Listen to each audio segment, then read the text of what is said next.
Hello guys, তো আজকের এই ভিডিওতে আমরা দেখে নেবো গোটা ক্রিপ্টোকারেন্সি মার্কেটের একটা আপডেট নিয়ে নেবো। বিটকয়েনের মধ্যে নেক্সট এখানে কী হতে পারে সেটা দেখে নেবো। আর মার্কেটের মধ্যে এরকম ম্যানিপুলেশন কেন এখানে বারবার হচ্ছে, আবারও মার্কেটের মধ্যে এটাকে আমি আবারও এখানে ম্যানিপুলেশন এখানে বলবো।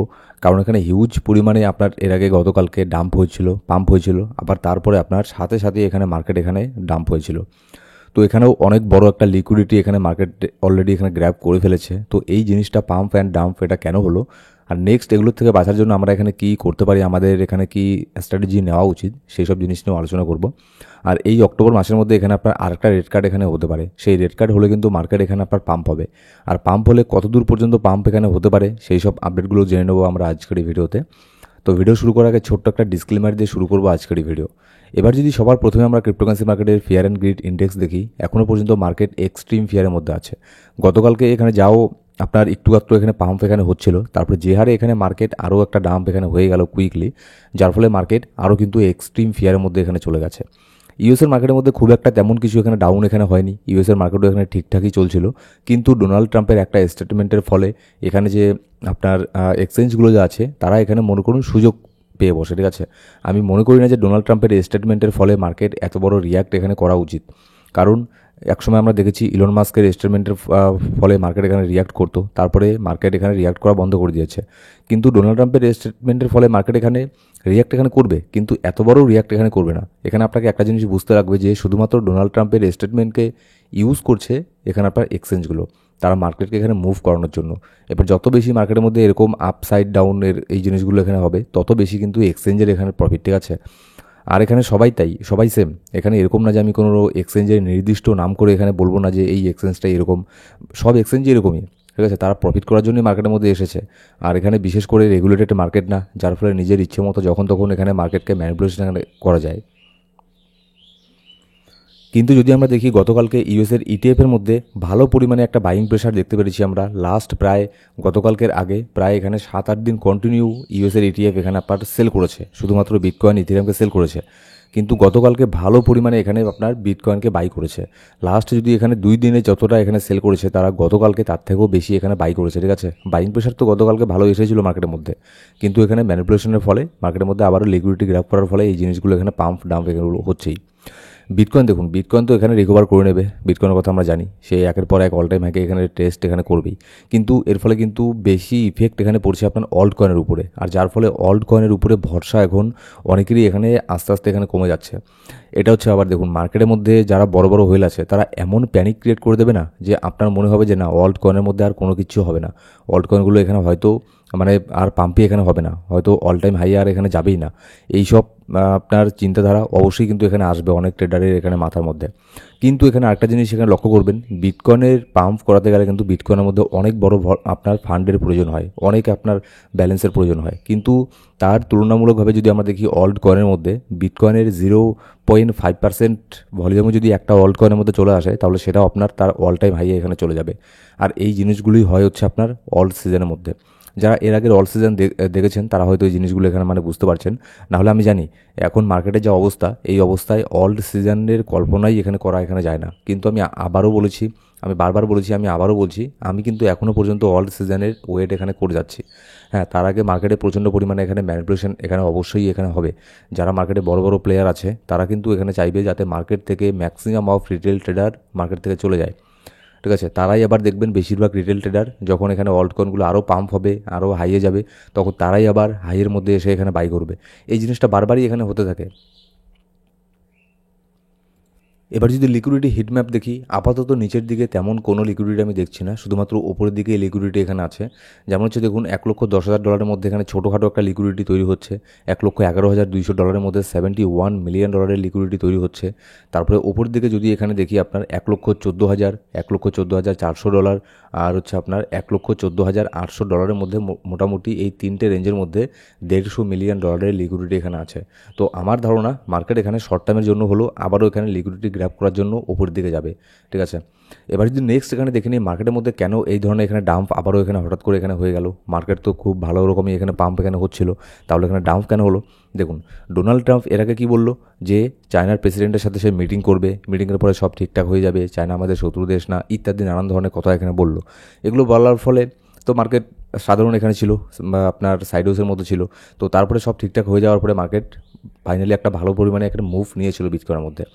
কিন্তু তারপরে যেই না এখানে বিটকয়েন একটু উপর দিয়ে গেল, তখনই ডোনাল্ড ট্রাম্পের কিছু স্টেটমেন্ট এখানে সামনে আসলো যে নো ডিল, চায়নার সাথে কোনো ডিল হবে না। চায়নার সাথে সে এখানে আপনার যে একটা মিটিং ছিল সেটাকেও ক্যান্সেল করে দিয়েছে। আর হচ্ছে তারপরে আবার এটাও বলেছে সে 155% ট্যারিফ এখানে চায়নার অ্যাগেনস্টে এখানে বসাবে।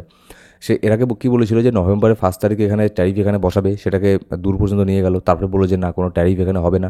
তারপরে এখানে গতকালকে আবারও এখানে বললো 150% ট্যারিফ এখানে লাগাবে চায়নার উপরে। তাহলে দেখুন মানে কী হারে মার্কেটকে এখানে ম্যানিপুলেট এখানে করছে। আর এখানে যারা এক্সচেঞ্জ আছে তারা এখানে আপনার একটা মজা পেয়ে গেছে, একটা সুযোগ পেয়ে গেছে যে ডোনাল্ড ট্রাম্প কোনো কিছু এখানে স্টেটমেন্ট মানে দিলেই তার যেরকম স্টেটমেন্ট দেবে সেরকম অনুযায়ী মার্কেটকে এখানে ম্যানিপুলেট এখানে করা। এটা ডোনাল্ড ট্রাম্পের একার কাজ না, ঠিক আছে। এগুলোর পেছনে আরও অনেক বড় বড় হোয়েলরা এখানে কাজ করছে। ডোনাল্ড ট্রাম্প তো শুধুমাত্র একে ইউজ করছে, যারা বড় বড় হোয়েল আছে এখন। এবার যদি নেক্সট এখানে দেখি, আরেকটা প্যানিক মার্কেটের মধ্যে এখানে ছিল এই জন্য, ইলন মাস্কের যে আপনার স্পেস এক্স যে কোম্পানি আছে, সেই কোম্পানি যত এখানে বিটকয়েনকে হোল্ড করে, আর যেমন দেখুন মোটামুটি ভালো পরিমাণে একটা বিটকয়েনকে এখানে হোল্ড করে। তার মানে এই না যে খুব একটা হিউজ পরিমাণে বিটকয়েনকে আপনার হোল্ড করে, তারপরেও এর উপরে ইফেক্ট কেন পড়ে? কারণ যেহেতু এত বড় একটা কোম্পানি এখানে এতগুলো বিটকয়েনকে মুভ করেছে তাদের আপনার ওয়ালেট থেকে, তো সেগুলোকে সেল করার জন্য মুভ করতে পারে, আবার সেগুলোকে অন্য কোনো কারণেও মুভ করতে পারে। তো আমার মনে হয় না সেল করার জন্য মুভ করেছে, আমার মনে হয় যে কোনো কারণ থাকতে পারে। তারপরেও এর উপরে রিয়াক্ট মার্কেট এখানে করেছে, যার ফলে আরও মার্কেটের মধ্যে আরও বেশি পরিমাণে এখানে প্যানিক তৈরি হয়েছিল। এবার দেখুন এখানে মাইকেল সেলার, আপনাদের আমি বারবার বলেছি যে মাইকেল সেলার যখনই এখানে বাই করে তারপরে মার্কেট কখনো না কখনো, সেটা রিজন যে কোনো হতে পারে, ঠিক আছে, কিন্তু এই বাই করার পরে মার্কেট এখানে ডাম্প এখানে হবেই। গতকালকের আগের দিন এখানে বাই করেছিল মাইকেল সেলার, এবার গতকালকে দেখুন মার্কেট এখানে ডাম্প হলো, আবারও মার্কেট এখানে ট্রাই করছে মার্কেট এখানে পাম্প হওয়ার। এবার যদি নেক্সট এখানে দেখি, দেখুন এগুলো পাম্প ডাম্প এগুলো কিন্তু মানে চলবেই। যদি আপনি ফিউচারে ট্রেড করে থাকেন তাহলে অবশ্যই এখানে আপনার চিন্তা ভাবনা করে ফিউচারে ট্রেড করবেন। অবশ্যই portfolio management, risk management use করে কিন্তু ফিউচারে ট্রেড করবেন। কিন্তু স্পটে ট্রেড করলে তেমন কোনো ব্যাপার না, লস হলেও আপনার ছোটোখাটো একটা লস হবে, খুব একটা বেশি লস হবে না। স্পটে চান্স থাকে আপনার সব যেগুলো লস হয়েছে সেগুলো আপনার রিকভার হয়ে প্রফিট হওয়ারও চান্স থাকে, কিন্তু ফিউচারে সেই চান্সটা আপনি পাবেন না।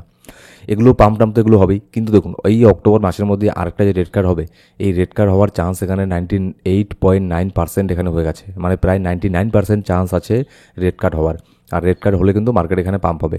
কিন্তু এখানে একটা জিনিস এখানে আমাদেরকে বুঝতে লাগবে, রেড কার্ড হওয়ার 2-3 দিন আগে যদি মার্কেট অলরেডি পাম্প করে ফেলে তাহলে কিন্তু রেড কার্ডের নিউজ আসার পরেও মার্কেট খুব একটা বেশি পাম্প এখানে হবে না, ঠিক আছে। কিন্তু দেখা যাক যে রেড কার্ড হতে আরও এখানে সময় আছে কিছু, সামনের সপ্তাহে এখানে আপনার রেড কার্ড এখানে হবে। তো আরও মোটামুটি 7-8 দিন এখানে সময় আছে আমাদের হাতে। তো আর কয়েকদিন পরে বিটকয়েন এখানে কি রিয়াক্ট করে দেখা যাক। তো সেই সমস্ত আপডেটও সময় মতো আমাদের এই ইউটিউব চ্যানেলে পেয়ে যাবেন। অবশ্যই সাবস্ক্রাইব করে বেল বাটন প্রেস করে রাখবেন ইউটিউব চ্যানেলটাকে। এবার যদি নেক্সট আপডেট এখানে আসি, দেখুন যারা বড় বড় কোম্পানি আছে, হোয়েল আছে, তারা কিন্তু বাই করে যাচ্ছে এই ডিপের মধ্যেও। ব্ল্যাক রক আর হচ্ছে আর্ক, তারা এখানে নতুন করে ইনভেস্ট করেছে আপনার $371 মিলিয়ন বিটকয়েনকে এখানে আপনারা বাই করেছে। তারপরে যদি এখানে দেখি আপনার শার্পলিঙ্ক গেমিং কোম্পানি, তারাও কিন্তু এখানে ইথেরিয়ামকে বাই করেছে। আবারও মোটামুটি তারা টোটাল এখানে আপনার হোল্ডিং করছে $3.5 বিলিয়ন আপনার ইথেরিয়ামকে তারা এই পর্যন্ত এখানে হোল্ড করছে। এবার এখানে দেখুন আপনাদের আমি আগেই বলেছিলাম যে গোল্ড কিন্তু অনেক হিউজ পরিমাণে এখানে পাম্প হয়ে গেছে। এবার গোল্ডের পালা হচ্ছে আপনার ভালো পরিমাণে কারেকশন এখানে হওয়ার, সেটা যে কোনো জায়গার থেকে এখানে কারেকশন হতে পারে। এমনকি এখন যে কারেকশন এখানে হচ্ছে গোল্ডের মধ্যে ডাম্প যে হচ্ছে, এরকমও না যে এখান থেকেই মানে ডাম্প, এখানে প্রচণ্ড পরিমাণে ডাম্প হবে, এরকম করে মার্কেট আপনার কাজ করে না। হতে পারে গোল্ড যেখানে আছে এখান থেকে আবারও তার অল টাইম হাইটাকে টেস্ট করলো, ঠিক আছে, টেস্ট করার পরে সেখান থেকে একটা কারেকশন হলো। তো এগুলো মার্কেটের মধ্যে এখানে হয়েই থাকে, কিন্তু যখনই এখানে নিচে নামুক না কেন খুব একটা বেশি দিন গোল্ড আর পাম্প এখানে হবে না। প্রচণ্ড পরিমাণে পাম্প হয়ে গেছে গোল্ড, ঠিক আছে, ওভার বাই এখানে হয়ে গেছে। এবার এর মধ্যে হাইলি চান্স আছে এখানে আপনার কারেকশন এখানে হওয়ার। আপনাদের আমি আগেই বলেছি গোল্ড আমার যেটুকু এখানে লং টার্মের জন্য হোল্ড করা ছিল সেগুলোকে আমি সেল করে দিয়েছি, কারণ এখান থেকে মোটামুটি ভালো পরিমাণে একটা ডাউন এখানে হবে। আর গোল্ডের মধ্যে ডাউন হওয়াটা ক্রিপ্টোকারেন্সি মার্কেটের জন্য এখানে ভালো হবে, কারণ তাতে কী হবে, তাতে মানি ফ্লোটা এখানে কাজ করবে, ঠিক আছে। হ্যাঁ, আমি বলছি না যে গোল্ডের মধ্যে যারা এখানে ট্রেডিং করে সবাই এখানে ক্রিপ্টোতে ট্রেডিং করতে আসবে, তাহলে এখানে অনেক আপনার ভলিউম এখানে আসবে মার্কেটে, না আমি এরকমটা বলছি না, কিন্তু 100 জনের মধ্যে 10 জনও তো এখানে আসবে গোল্ডে যদি এখানে কারেকশন হয়, ক্রিপ্টোতে আসবে, ঠিক আছে। তো এটা হচ্ছে আবার। এবার যদি আমরা বিটকয়েনকে দেখি, ম্যানিপুলেশনগুলোকে আমরা যদি এখানে সাইডে রেখে যদি টেকনিক্যাল অ্যানালিসিস করি, এখানে দেখুন আমাদের একটা ট্রেন্ড লাইন ছিল, এই ট্রেন্ড লাইনের উপরে এখানে 4 ঘন্টার ক্যান্ডেল এখানে একটা ক্লোজ এখানে করেছিল, কিন্তু তারপরে কী হলো, মার্কেট হিউজ পরিমাণে এখানে আপনার ডাম্প এখানে হয়েছে। কিন্তু ডাম্প হয়ে এখানে আমাদের একটা সাপোর্ট এখানে ছিল, যেটা হচ্ছে আপনার মোটামুটি $1,07,500 মধ্যে এখানে সাপোর্ট এখানে নিয়েছে, ঠিক আছে। এবার নেক্সট বিটকয়েনের জন্য রেজিস্ট্যান্স, এই যে ট্রেন্ড লাইনটা আছে, এটা গতকালকের আগের দিনের ভিডিওতেও আমি বলেছি কোন কোন ট্রেন্ডের কথা এখানে আমি বলছি। এটা কিন্তু খুব সুন্দর করে এটা আপনার কাজ করছে, ঠিক আছে। এখানে বারবার এখানে আপনার রিজেকশন নিচ্ছে, আবারও এর মধ্যে রিজেকশন নেবে যদি এখানে পাম্প হয়। এবার যদি ডেলি ক্যান্ডেলে দেখি, যতক্ষণ পর্যন্ত বিটকয়েন 200 ডেলি মুভিং অ্যাভারেজ এটার উপরে আছে ততক্ষণ পর্যন্ত এখানে প্যানিক করার মতো কোনো কিছু নেই। কিন্তু এর নিচে ক্লোজ করলে আবারও কিন্তু এখানে ভালো পরিমাণে একটা ডাম্প এখানে হতে পারে। সেক্ষেত্রে $1,02,000 বা $1,00,000 এই পর্যন্ত কিন্তু আবারও এখানে বিটকয়েন আসতে পারে, ঠিক আছে। এবার যেখানে আমাদের 200 ডেলি মুভিং অ্যাভারেজ আছে, অলরেডি আমি দেখছি এটার নিচেই এখানে বিটকয়েনের প্রাইস বর্তমানে চলছে। $1,08,000 জায়গাতে 200 ডেলি মুভিং অ্যাভারেজ আছে, কিন্তু এটার নিচের মধ্যেই বিটকয়েন এখনও পর্যন্ত ট্রেড এখানে করছে। তো দেখা যাক 2-4টে 4 আওয়ার ক্যান্ডেল কোথায় এখানে ক্লোজ হয়। যদি 200 ডেলি মুভিং অ্যাভারেজ এটার উপরে ক্লোজ হয় তাহলে এখানে পাম্প করার একটা চান্স থাকবে, আর সেক্ষেত্রে উপরের যে লিকুইডিটিগুলো আছে এগুলোকে গ্র্যাব করার জন্য মার্কেট আবারও এখানে যাবে। কিন্তু এটা দেখার আজকে আবার ইউএসের মার্কেট এখানে ওপেন হবে, ইউএসের মার্কেট কীভাবে রিয়াক্ট করে। গতকালকে তো ডোনাল্ড ট্রাম্প উল্টোপাল্টা অনেক কিছু স্টেটমেন্ট এখানে দিয়ে দিয়েছে, তো সেটার রিয়াকশন কিন্তু এখনও পর্যন্ত ইউএস মার্কেটের মধ্যে আসেনি। তো সেটার রিয়াকশন কিন্তু আমরা ইউএসের মার্কেটের মধ্যে দেখতে পারবো। মেবি যতদূর সম্ভাবনা ইউএসের মার্কেটের মধ্যে একটা ডাম্প এখানে হতে পারে, কারণ অনেক নেগেটিভ স্টেটমেন্ট এখানে দিয়েছে গতকালকে, ঠিক আছে। তো এর ইফেক্ট অবশ্যই কিন্তু ইউএসের আপনার স্টক মার্কেটের মধ্যে পড়বে, আর যার ফলে এখানে আপনার ইনডাইরেক্টলি হলেও ক্রিপ্টোর মধ্যেও এর ইফেক্ট আমরা দেখতে পারবো। সো গাইস, এই ছিল আজকের ভিডিও ভালো লাগলো সেটা লাইক করবেন, এখন সাবস্ক্রাইব না করে থাকলে সাবস্ক্রাইব করে বেল বাটন প্রেস করে রাখুন প্রত্যেকটা ভিডিও আপডেট সবার আগে পাওয়ার জন্য। Thank you so much guys.